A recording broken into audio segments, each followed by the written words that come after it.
Hey folks, hope you're well and thriving and encouraged by all that God is doing through you at this time. You know, when I look back at my life as a teenager, I have to admit that I was never that great at sport.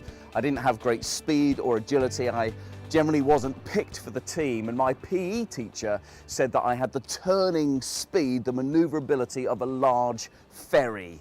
I don't think it was a compliment.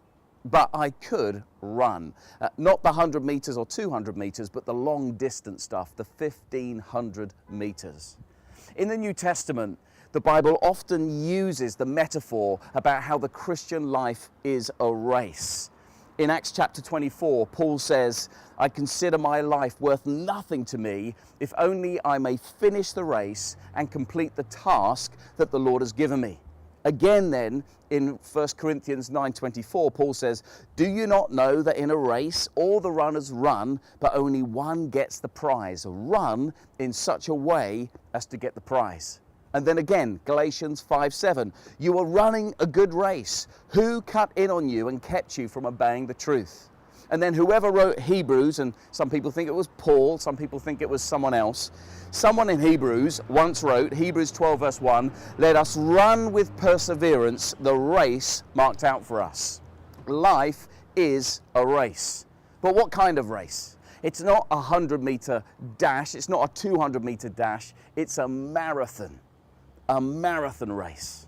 I've never run a marathon. My father ran a marathon in his early 60s just to put me to shame, and as I talked to him about it afterwards, he talked about the fact that there were moments when you felt full of energy and life and adrenaline and you felt like you just couldn't lose. And then there were moments of great pain and agony and you felt like you couldn't win. That sounds like life, doesn't it? Moments of ups and downs, joys and sorrows, just moments of celebration and moments of great struggle. Life is a marathon. But it's not just any marathon, it's a marathon relay. In 2 Timothy chapter 2 verse 2, Paul writes to his friend and mentee Timothy. We know this is the last letter that Paul ever wrote before he was finally going to be executed by that mad Emperor Nero. And these are the words that Paul writes to Timothy in 2 Timothy 2:2.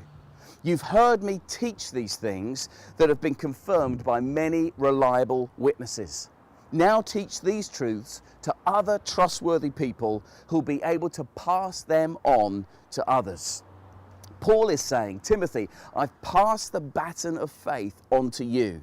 Make sure you pass the baton of faith on to other people who in turn will pass it on to other people. It's a marathon relay, the life of faith. One of the most well-known Christian anthem songs is that great track written by Delirious, History Maker.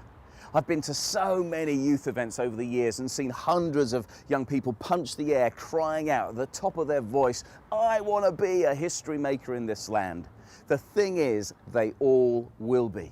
Because the question is not, will I make history? The question is, what kind of history will I make? Or perhaps there's a more important question, what kind of future will I create? Because your history is someone else's future. You leave a legacy. You know, it's interesting that a whole bunch of men and women, when they were 95 years old, were once asked, if you could change anything as you look back on your life, what would you change? And they said these three things. They said, number one, I would risk more.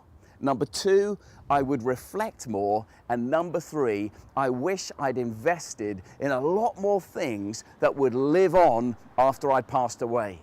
Because right in the very heart of us is this knowledge that we're here to leave a legacy, to make our mark on the world, but to see that pass on from one person to another, from one generation to another. That our history is someone else's future. That's why this whole series is called Don't Make History, Change the Future, and you change it one life at a time. So how do we change the future? That's the question that we're going to be looking at in the sessions that are to come. And we'll be thinking of four things using that metaphor of a marathon relay. We're going to be thinking about, number one, the importance of running our race and no one else's. Secondly, we're going to think about the importance of running our race really well, to the best of our ability, to be a great example. Thirdly, we're going to think about the importance of passing the baton on and giving young people and the emerging generations genuine responsibility to change the world. And fourthly, we're going to think about the importance of being cheerleaders, cheering this generation on to become everything that God created them to be. I hope you'll come on the journey. I hope you'll start thinking now about your investment in the future, leaving a legacy. Don't make history, change the future today. It starts with you.